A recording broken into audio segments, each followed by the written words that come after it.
జ్ఞాపకాల పరంపర మిఠాయి రూపంలో మన కోసం తెచ్చేసింది పరంపర మిఠాయి షాప్. ఆంధ్రప్రదేశ్ రాజధాని అమరావతిని బయటి ప్రపంచంతో అనుసంధానించే అంశం పైన రాష్ట్ర ప్రభుత్వం స్పెషల్ ఫోకస్ పెట్టింది. వాస్తవానికి E3 రహదారి అంటే సీడ్ యాక్సిస్ రోడ్డు కనుక నేషనల్ హైవేకి కనెక్ట్ అయితే అమరావతితో అనుసంధానంతో ఏర్పడి ఉండేది. అయితే కేసుల నేపథ్యంలో అందులో జాప్యం జరుగుతుంది. మరోవైపు E14, E15 వంటి రహదారులను కూడా ప్రత్యామ్నాయంగా డెవలప్ చేయాలనేటువంటి ప్రతిపాదనలు తెరపైకి తీసుకొచ్చారు. ఇవి ప్రొసీజర్లో కొంత డిలే జరుగుతుంది. ఇప్పటికిప్పుడు అమరావతిని అనుసంధానించడానికి ఏకైక మార్గంగా ఆంధ్రప్రదేశ్ ప్రభుత్వం విజయవాడ వెస్ట్ బైపాస్ని నిర్ణయించింది. ఈ వెస్ట్ బైపాస్ని అమలు చేయడం అంటే దాన్ని అనుసంధానించేటువంటి క్రమంలో రాష్ట్ర ప్రభుత్వం కేంద్ర ప్రభుత్వం నుంచి నేషనల్ హైవే అథారిటీ పైన కొంత ప్రెషర్ తీసుకురావడం ద్వారా వీలైనంత వేగంగా కంప్లీట్ చేయాలని చెప్పని భావించింది. అసలు ఈ వెస్ట్ బైపాస్ ఏంటి? ఎప్పుడో 2019లోనే దీనికి సంబంధించి జగన్మోహన్ రెడ్డి ప్రభుత్వం వెస్ట్ బైపాస్ ప్లాన్ పైన కొన్ని అభ్యంతరాలు ఉన్నప్పటికీ కూడా పట్టించుకోకపోవడం, అమరావతికి సంబంధించినటువంటి నిర్మాణాలపైన ఆసక్తి చూపించకపోవడం వలన మొత్తం మ్యాటర్ అంతా కూడా వేరే రకంగా సాగింది. అందుకనే ఇది ఒక భారీ ప్రాజెక్టు. దాదాపు 47 కిలోమీటర్లు 48 కిలోమీటర్లు పొడవైనటువంటి రహదారి వ్యవస్థ అటు గన్నవరం నుంచి ఇటు చిన్న కాకాని వరకు, అంటే గన్నవరం దగ్గర ఉన్నటువంటి చిన్న అవుట్టుపల్లి నుంచి చిన్న కాకాని మంగళగిరి హైవే పైన ఉండేటువంటి చిన్న కాకాని కనెక్ట్ చేసేటువంటి మార్గం ఇది. ఈ మార్గంలో ఒక భారీ బ్రిడ్జ్ కృష్ణానది పైన కూడా వచ్చింది. అందుకనే 4 ప్యాకేజీలుగా విభజించి నిర్మాణ ప్రక్రియను చేపట్టారు. ఈ నిర్మాణంలో MEIL లాంటి సంస్థ, నవయుగ, అదానీ గ్రూప్ ఇవన్నీ కూడా పాలు పంచుకున్నాయి. అయితే అమరావతిలో ల్యాండ్ అయినటువంటి స్ట్రెచ్ విషయంలో మాత్రం సరైనటువంటి జాగ్రత్తలు తీసుకోకపోవడం వల్ల ఆ మార్గంలో వచ్చేటువంటి కాలువలు, వాగులు వీటికి ఆటంకాలు ఏర్పడే మొన్న వరద సమస్య ఎదురయ్యింది అనేటువంటి అభిప్రాయం ఉంది.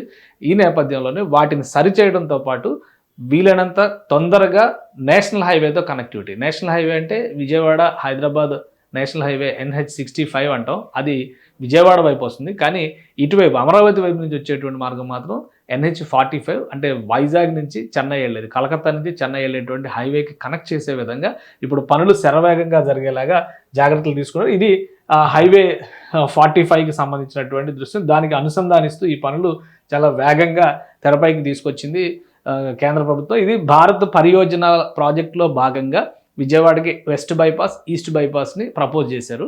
అయితే విజయవాడకి అమరావతిని దృష్టిలో పెట్టుకుని ఒక మాస్టర్ ప్లాన్ అమలు చేసేటువంటి క్రమంలో రాష్ట్ర ప్రభుత్వం కొన్ని మార్పులు చేర్పులు గతంలో సూచించింది. అయితే జగన్మోహన్ రెడ్డి ప్రభుత్వం వచ్చిన తర్వాత వాటిపైన పెద్దగా ముందడుగు వేసిన దాఖలాలు లేకపోవడంతో 2021లో ఈ ప్రాజెక్ట్ నిర్మాణాన్ని చేపట్టారు. ఆల్రెడీ గత సంవత్సరం సంక్రాంతి నాటికే విజయవాడ వైపు నుంచి ఉన్నటువంటి మార్గం అంటే విజయవాడ వైపు నుంచి విశాఖపట్నం, రాజమండ్రి వెళ్ళేటువంటి రూట్ని ఓపెన్ చేశారు. ఎందుకంటే ఆ నిర్మాణం దాదాపుగా పూర్తయిపోయింది, అక్కడ ఎలాంటి సమస్యలు ఆటంకాలు లేవు కాబట్టి ఆ స్ట్రెచ్ మొత్తాన్ని కూడా MEIL గ్రూప్ ఆ నిర్మాణ ప్రక్రియ మొత్తాన్ని కంప్లీట్ చేసింది. ఇది విజయవాడ వైపు ఉన్నటువంటి వెస్ట్ బైపాస్ స్ట్రెచ్ అనమాట. ఈ మొత్తం మార్గాన్ని కంప్లీట్గా 6 లేన్ వ్యవస్థగా నిర్మాణం జరిగింది. మధ్య మధ్యలో చిన్న చిన్న వంతెనలు, కల్వర్ట్లు ఇవన్నీ కంప్లీట్ చేసి నేరుగా గన్నవరం వెళ్ళిపోయేటువంటి రూట్ అనమాట. ఇది రెడీ టు ఓపెన్. కాకపోతే ఈ కారణాల వల్లనే ఆగింది. అవతల స్ట్రెచ్ కృష్ణానదికి అవతల వైపు అమరావతి వైపు జరగాల్సినటువంటి నిర్మాణంలో డిలే కారణంగా ఆగింది. ఆంధ్రప్రదేశ్ ప్రభుత్వం ఇది నేషనల్ హైవే 65, ఇది హైదరాబాద్ హైవేని కనెక్ట్ చేసేటువంటి మార్గం అవుతుందన్నమాట. సో మధ్య మధ్యలో చాలా ఈ రూట్కి చాలా ప్రత్యేకత ఉంది.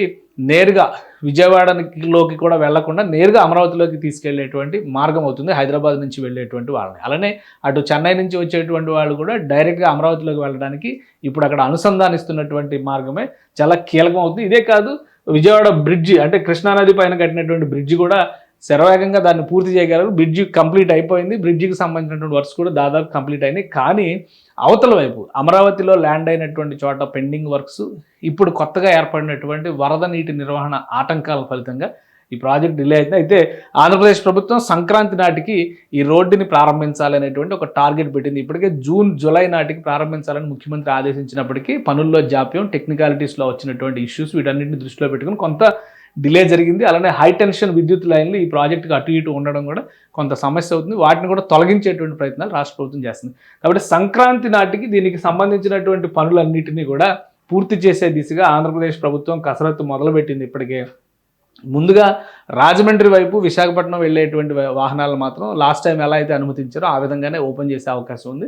ఇటు వెస్ట్ బైపాస్కి ఎండ్ ప్రాజెక్ట్ అంటే రెండో వైపు ఉన్నటువంటి మార్గం కనుక కంప్లీట్ అయిపోతే అటువైపు కూడా పూర్తి స్థాయిలో ఓపెన్ చేసేటువంటి అవకాశం ఉంది. ఏదైనా కానీ ఓవరాల్గా ఒక 3 నెలలు మాత్రమే గడువుగా రాష్ట్ర ప్రభుత్వం విధించింది. సో వీలైనంత తొందరలోనే విజయవాడ వెస్ట్ బైపాస్ వినియోగంలోకి వచ్చేటువంటి అవకాశాలు కనిపిస్తున్నాయి. సుమన్ టీవీలో మీ పర్సనల్ అండ్ బిజినెస్ ప్రమోషన్స్ కోసం కింది నెంబర్కి కాంటాక్ట్ చేయండి.